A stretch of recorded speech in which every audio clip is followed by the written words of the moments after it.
ஊழல் ஒழிக்கப்பட வேண்டும்.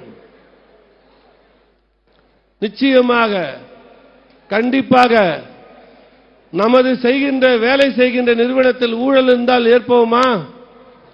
இல்ல உங்க விவசாய கழனியிலே வேலை செய்பவன் ஒருவர் ஊழல் செய்தால் விடுவோமா? கடையிலே கடைகண்ணி வைத்திருப்பீர்கள், அங்கே ஏதாவது ஊழல் செய்தால் விடுவோமா? விடமாட்டோம். அதே மாதிரிதான் ஆட்சியில் அமர்பவர்கள் ஊழல் செய்வதற்கு ஒருபோதும் ஈடாது இந்திய ஜனநாயக கட்சி அனுமதிக்காது.